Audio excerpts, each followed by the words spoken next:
All right, let's dive right into this explainer. Picture a desolate, pitch-black country road in Stonington, Connecticut. It's exactly the kind of rural New England town known for rolling hills and quiet, winding roads. But on this particular night, a passerby spots what they think is just a simple brush fire on the side of the road. Well, it turns out to be a horrific crime scene that would set off one of the most complex forensic investigations in recent history. So a local fire chief gets there to extinguish the flames, and he does something really smart. He angles his extinguisher upward to let the chemicals fall gently over the fire, a brilliant split-second decision just to preserve any possible evidence. Because as those flames died down, he made a pretty gruesome realization. He wasn't looking at burning brush at all. The victim was completely unrecognizable, meticulously wrapped up in blankets, plastic, and duct tape. This was a highly deliberate dump site. Section 1. A fiery rural discovery. When the body finally reaches the Connecticut State Medical Examiner, veteran Dr. Ira Confer starts carefully unwrapping the layers of plastic, making sure to avoid contaminating any trace evidence. And he quickly realizes he is facing a scene intentionally designed to be unsolvable. The calculation here was just chilling. The killer didn't just burn the body. They meticulously removed literally every single obvious physical identifier. I mean, no fingers meant no fingerprints. No toes meant no toe rings or foot tattoos. The ears and nose? Gone. And perhaps most disturbingly, because the body had been lying on its back, the lower torso was actually preserved from the fire. This revealed that a patch of skin on her lower back had been deliberately and surgically cut away. The killer wanted to completely erase this young Jane Doe's identity. Part 2. Identifying the Jane Doe. Investigators were persistent, but they were hitting dead ends.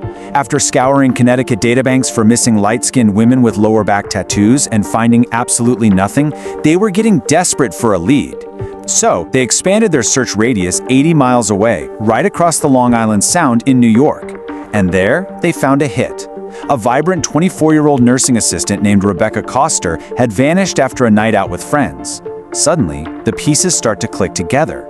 You see, that X-sized patch of skin on our Jane Doe's lower back perfectly aligned with Rebecca's known physical description, which prominently featured a really large butterfly tattoo in that exact spot. The killer thought removing the tattoo would hide her identity, but ironically, that distinct surgical removal became a massive red flag pointing straight back to Rebecca. But, despite all that gruesome, calculated mutilation, the killer made one massive strategic error. He left her teeth perfectly intact. Dr. Canfer requested Rebecca's dental records from Long Island, and by comparing the intact teeth and specific markers within the jaw of the Jane Doe directly to Rebecca's records, forensic odontology was able to definitively give Rebecca her name back. It was a perfect, fingerprint-level match. Moving on to Part 3, Digital Clues and Autopsies. So detectives naturally first look at whoever saw Rebecca last. That happened to be her new boyfriend, Dan. He claimed he walked her to her front door at 3:30 in the morning after their night out, made sure she was safe, and then left. Dan cooperated fully, let police search his home, and his story perfectly corroborated with their other friends. He was quickly cleared. So who's left?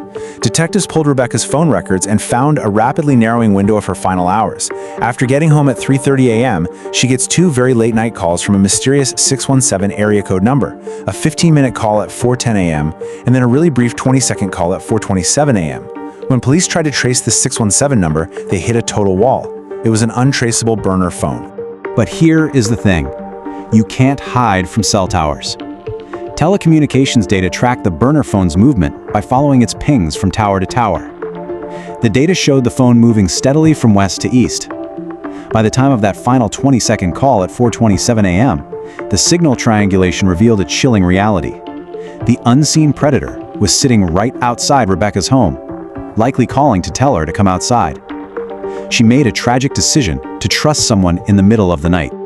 While digital forensics tracked the phone, medical science was busy tracking the murder itself. Dr. Confer conducted a masterful autopsy.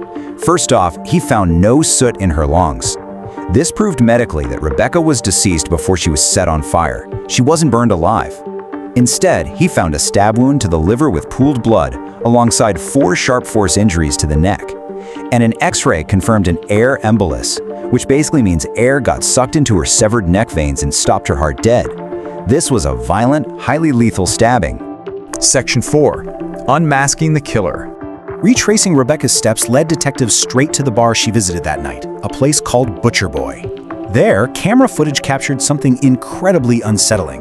An older man, dressed pretty conservatively in a sweater vest, aggressively invades Rebecca's personal space while her boyfriend is distracted. He's super pushy. He actually takes her phone right out of her hands and punches his own number into it.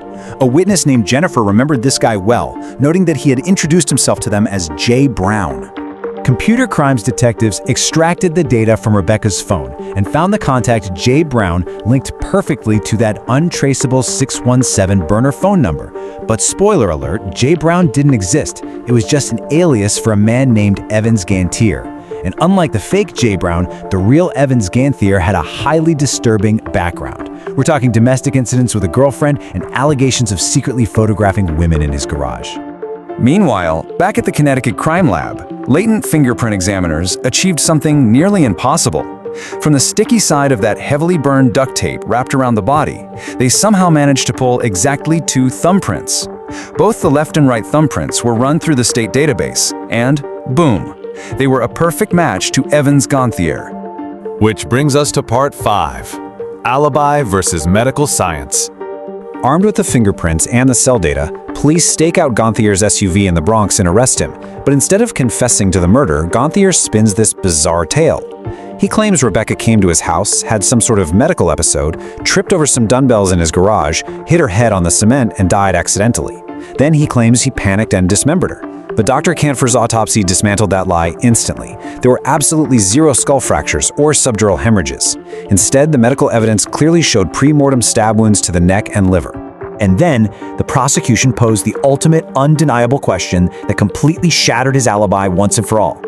Gantier claimed he only put Rebecca's body in the back of his SUV after she supposedly died in the garage. But crime lab technicians found Rebecca's blood pooling and dripping down between the driver's seat and the center console in the front of his car. If she was never in the front seat, how did her blood pool there? It proved without a doubt that a violent struggle occurred right there in the front of his vehicle. When presented with the undeniable facts, the jury didn't buy Gantier's story for a single second. The irrefutable weight of the medical science easily overwhelmed his lies in court.